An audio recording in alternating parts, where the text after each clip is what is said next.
Moinsen Leute, willkommen hier zurück zu The Walking Dead Survivors. Heute mit einem neuen Video und zwar einem Guide. Und zwar gehen wir heute mal in diesem Guide endlich die Tyrannen und die Violet Mines durch. Das heißt, die Tyrannen gegen die Tyrannen gegen Violet Mines gegen die Tyrannen und Violet Mines mit Kavallerie und hier und da. Das seht ihr hier alles im Video und ganz wichtig Leute, ich erkläre euch das alles auf Basis der Fähigkeiten der Helden, der Warcard und der Spezialisierungskarten. Alle drei Komponenten müssen miteinander harmonieren. Das ist ganz wichtig, dass ihr das verinnerlicht, weil es gibt zum Beispiel auch ganz dumme Helden wie Holly, die kann besser sein als Dwight. Es kommt immer darauf an, was für Karten und was für Kriegsmaschinen ihr in diesem Setup oder in euren Setup verwendet. Dadurch, dass es in diesem Video viele Setups gibt, empfehle ich euch, diese zu speichern. Ihr könnt hier oben raufklicken, dann seht ihr hier die ganzen Informationen oder Aufstellungen. Ihr könnt das, was hier im Video ist, speichern und wenn ihr euren Gegner auskundschaftet und ihr seht, oh, er hat Violet Mines mit Kavallerie, dann sucht ihr euch aus dem Video die besten Karten und die Warcard raus, speichert das hier und dann könnt ihr ganz schnell hin und her switchen.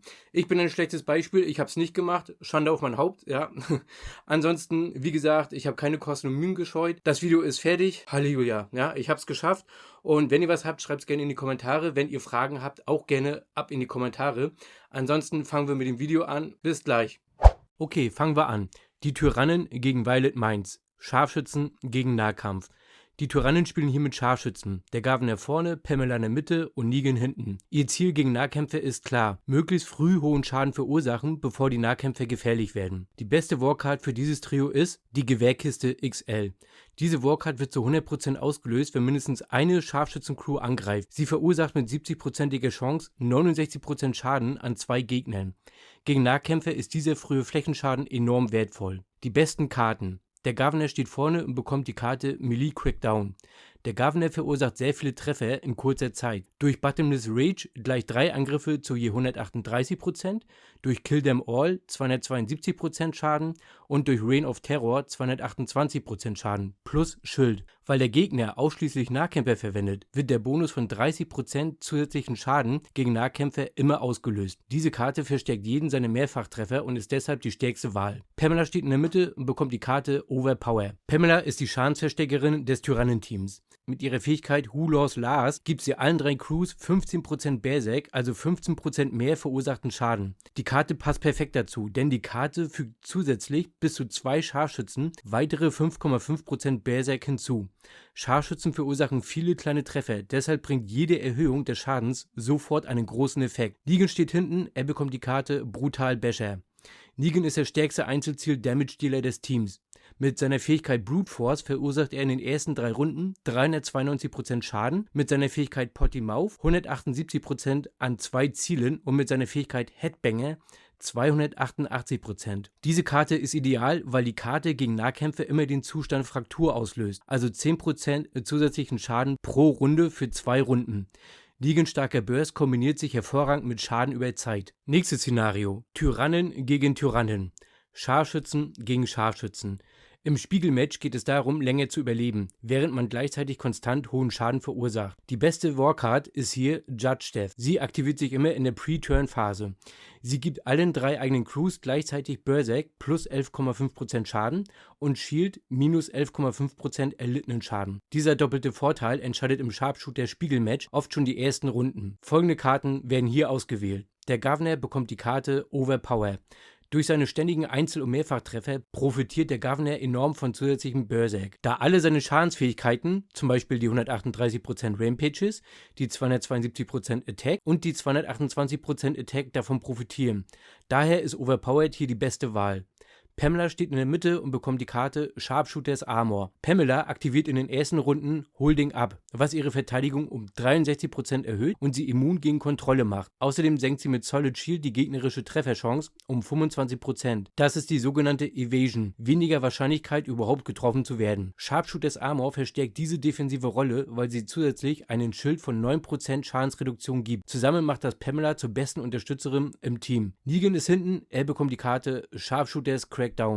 Da der Gegner ebenfalls Scharfschützen verwendet, wird der zusätzliche Schaden dieser Karte bei jedem Treffer ausgelöst. Negans große Treffer von 178%, 288% und 392% profitieren davon besonders deutlich. Kommen wir zum nächsten Szenario. Violet Mines gegen Tyrannen. Nahkampf gegen Scharfschützen. Die Violet Mines spielen hier mit Nahkämpfern. Gardner vorne, CTE Dwight in der Mitte, Negan hinten. Dieses Team lebt vom frühen Druck. Denn wenn Scharfschützen zu lange ungestört schießen, verliert Nahkampf. Die beste Warcard für dieses Team ist Melee Crate XL.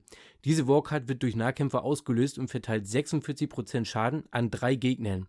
Scharfschützen haben wenig Lebenspunkte und dreifacher Flächenschaden schwächt sie sofort. Folgende Karte geben wir den Helden.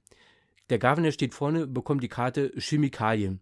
Chemikalien ist die beste Karte gegen Scharfschützen, weil sie automatisch Infektion auslöst. Und zwar jedes Mal, wenn ein Scharfschütze getroffen wird. Sie verursacht 50% Schaden an 2 Zielen und Infektion fügt zusätzlich 10% Schaden pro Runde zu. 2 Runden lang. Der Gardner verursacht viele starke Treffer.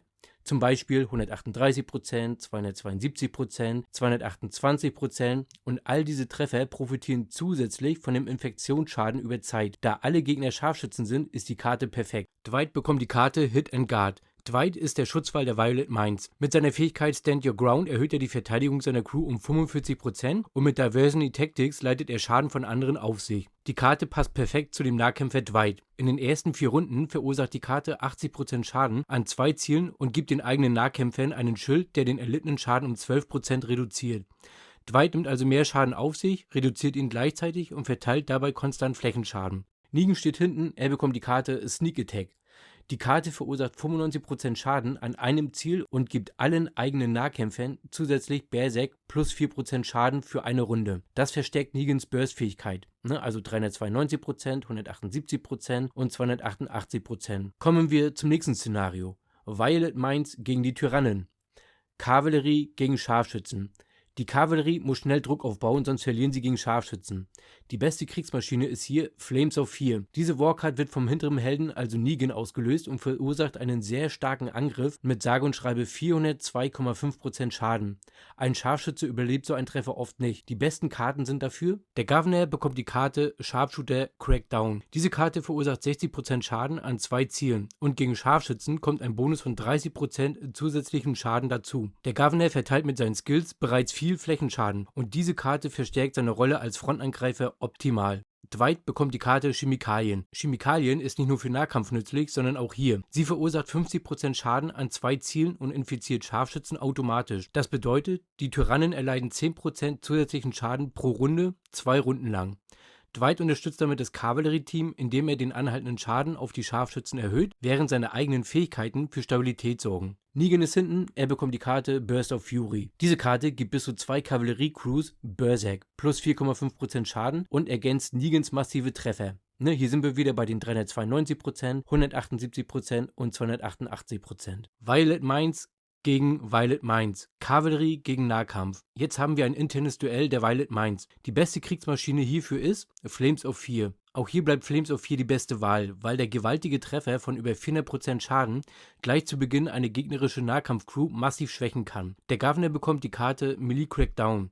In diesem Matchup sind alle Gegner Nahkämpfer. Melee Crackdown verursacht 60% Schaden an 2 Zielen und gibt 30% zusätzlichen Schaden gegen Nahkämpfer. Der Gardner kann so pro Runde 2 Nahkampfcrews sehr stark schwächen, noch bevor sie voll zur Entfaltung kommen.